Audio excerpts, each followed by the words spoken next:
Hi ಸ್ನೇಹಿತರೆ, ನಮಸ್ಕಾರ. ಇಂದಿನ ವಿಡಿಯೋದಲ್ಲಿ ಹಿರಳಿಕಾಯಿ ಚಿತ್ರಾನ್ನ ಮಾಡೋ ವಿಧಾನನ ನಿಮ್ಮ ಜೊತೆ ಶೇರ್ ಮಾಡ್ಕೊಳ್ತಾ ಇದ್ದೀನಿ. ಅದಕ್ಕಾಗಿ ನಾನು ರೆಡಿ ಮಾಡ್ಕೊಂಡಿರೋದು ಕಡಲೆ ಬೀಜ, ಕಡಲೆಬೇಳೆ, ಹೆಸರು ಬೇಳೆ, ಜೊತೆಗೆ ಒಂದು ಕಿರಳಿಕಾಯಿ, 2 ಮೀಡಿಯಮ್ ಸೈಜ್ ಈರುಳ್ಳಿನ ಹೆಚ್ಚಿಟ್ಕೊಂಡಿದ್ದೀನಿ. ಹಾಗೆ ಹಸಿಮೆಣ್ಸಿಕಾಯಿ ಕೂಡ ಉದ್ದುದ್ದು ಹಚ್ಕೊಂಡಿದ್ದೀನಿ. ಕೊತ್ತಂಬರಿ ಸೊಪ್ಪು, ಕರಿಬೇವಿನ ಸೊಪ್ಪು, ಇದು ಶುಂಠಿ ಬೆಳ್ಳುಳ್ಳಿ ಪೇಸ್ಟು ಮತ್ತು ಕಾಯಿ ತುರಿ, ಜೊತೆಗೆ ಹಿರಳೆಕಾಯಿ ರಸ. ಅದನ್ನು ರಸನ ತೆಗೆದು ನಾನು ಒಂದು ಬೌಲಲ್ಲಿ ಫಸ್ಟೇ ಇಟ್ಕೊತಾ ಇದ್ದೀನಿ. ಈಗ ಮಾಡೋ ವಿಧಾನ ಹೇಗೆ ಅನ್ನೋದನ್ನು ನೋಡೋಣ. ಫಸ್ಟು ಸ್ಟವ್ ಹಚ್ಕೊಂಡು ಅದರಲ್ಲಿ ಒಂದು ಪ್ಯಾನ್ ಇಟ್ಕೊಳ್ತಾ ಇದ್ದೀನಿ. ಅದಕ್ಕೆ 5ರಿಂದ 6 ಸ್ಪೂನ್ ಆಗುವಷ್ಟು ಎಣ್ಣೆನ ಆ್ಯಡ್ ಮಾಡ್ಕೊಳ್ತಾ ಇದ್ದೀನಿ. ಅದು ಕಾಯಬೇಕು. ಎಣ್ಣೆನ ನಾವು ಹಾಗೆ ಮೀಡಿಯಮ್ ಫ್ಲೇಮಲ್ಲಿ ಇಟ್ಕೊಂಡು ಊರಿನ ಆಯಿಲ್ ಕಾಯಿಸ್ಕೊಬೇಕು. ಕಾಯಿಸ್ಕೊಂಡ್ಮೇಲೆ ನಾವು ಅದಕ್ಕೆ ಕಡಲೆ ಬೀಜನ ಹಾಕ್ಕೊಳ್ಬೇಕು. ಕಡಲೆ ಬೀಜ ಹಾಕ್ಕೊಂಡು ನಾನು ಅದನ್ನು ಡೀಪ್ ಫ್ರೈ ಮಾಡಲ್ಲ, ಒಂದು ಮೀಡಿಯಮ್ ಆಗಿ ಒಂದು 1 ಮಿನಿಟ್ ಅಷ್ಟು ಅದನ್ನು ಚೆನ್ನಾಗಿ ಆಯಿಲಲ್ಲಿ ಫ್ರೈ ಮಾಡ್ತೀನಿ.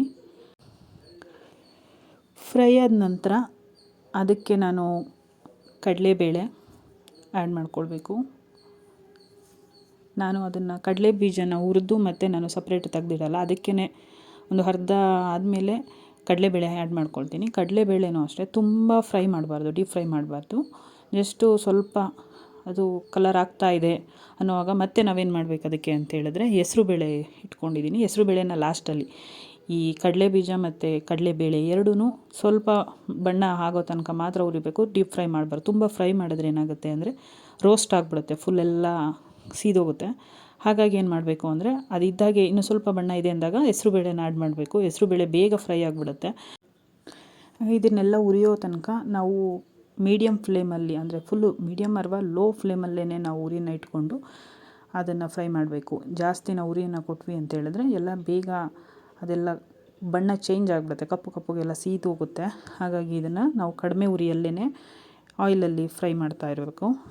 ನಾನು ಕಡಲೆ ಬೀಜ, ಕಡಲೆಬೇಳೆ, ಹೆಸರು ಬೇಳೆ ಕೂಡ ನಾನು ಯೂಸ್ ಮಾಡ್ಕೊಳ್ತೀನಿ. ನಿಮ್ಗೆ ಬೇಡ ಅಂದರೆ ಹೆಸರು ಬೇಳೆನ ಸ್ಕಿಪ್ ಮಾಡ್ಬೋದು. ನಾನು ಯಾವಾಗಲೂ ಹೆಸರು ಬೇಳೆ ಯೂಸ್ ಮಾಡ್ತೀನಿ, ತುಂಬ ಟೇಸ್ಟಿಯಾಗಿರುತ್ತೆ ಅಂತ.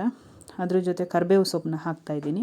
ಕರಿಬೇವು ಸೊಪ್ಪು ಹಾಕಿದ ತಕ್ಷಣ ಬೇಗ ನಾವೇನು ಮಾಡಬೇಕಂದ್ರೆ ಹಚ್ಚಿಟ್ಕೊಂಡಿರುವಂಥ ಹಸಿಮೆಣ್ಸಿಕಾಯಿನ ಆ್ಯಡ್ ಮಾಡಬೇಕು. ಅದ್ರ ಜೊತೆನೇ ನಾವು ಈರುಳ್ಳಿ ಕೂಡ, ಹಚ್ಚಿರುವಂಥ ಈರುಳ್ಳಿ ಹಾಕಬೇಕು.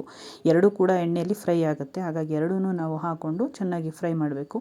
ಹಸಿಮೆಣ್ಸಿಕಾಯಿನ ನೀವು ಬೇಕು ಅಂತ ಹೇಳಿದ್ರೆ ಸಣ್ಣದಾಗಿ ಕೂಡ ಹಚ್ಚಿಟ್ಕೋಬೋದು.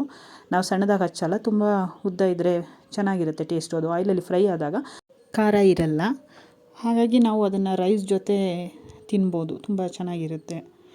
ರುಚಿಗೆ ಬೇಕಾದಷ್ಟು ಸಾಲ್ಟನ್ನ ಹಾಕ್ಕೋಬೇಕು. ಆಮೇಲೆ ಅರಿಶಿನ ಕೂಡ ಆ್ಯಡ್ ಮಾಡಿಕೊಂಡು, ಅರಿಶಿನ ಮತ್ತು ಸಾಲ್ಟ್ ಎರಡೂ ಆ್ಯಡ್ ಮಾಡಿ ಫ್ರೈ ಮಾಡಬೇಕು. ಇದಕ್ಕೆ ಅರ್ಧ ಟೇಬಲ್ ಸ್ಪೂನ್ ಆಗುವಷ್ಟು ಶುಂಠಿ ಬೆಳ್ಳುಳ್ಳಿ ಪೇಸ್ಟ್ ಆ್ಯಡ್ ಮಾಡ್ಕೊಳ್ತಿದ್ದೀನಿ. ಇದು ನಾನು ಮನೆಯಲ್ಲೇ ಮಾಡ್ಕೊಂಡಿರೋದು.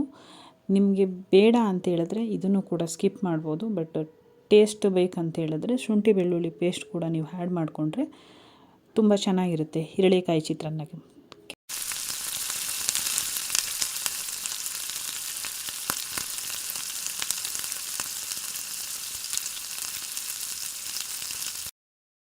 ಈರುಳ್ಳಿ ಎಲ್ಲ ಬೆಂದಿದೆ. ಈಗ ನಾನೇನು ಮಾಡ್ತಿದ್ದೀನಿ ಅಂತ ಹೇಳಿದ್ರೆ ಹಿರಳಿಕಾಯಿ ರಸನ ಹಾಕ್ಕೊಳ್ತಾ ಇದ್ದೀನಿ.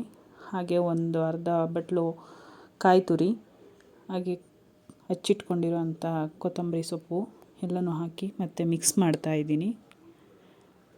ಇದಕ್ಕೆ ನಾವು ವೈಟ್ ರೈಸ್ನ ಆ್ಯಡ್ ಮಾಡಿಕೊಂಡು ಕಲಿಸ್ಕೊಂಡು ಮಿಕ್ಸ್ ಮಾಡಿಕೊಂಡ್ರೆ ಬಿಸಿ ಬಿಸಿಯಾದಂಥ ಹಿರಳೆಕಾಯಿ ಚಿತ್ರಾನ್ನ ರೆಡಿಯಾಗಿದೆ.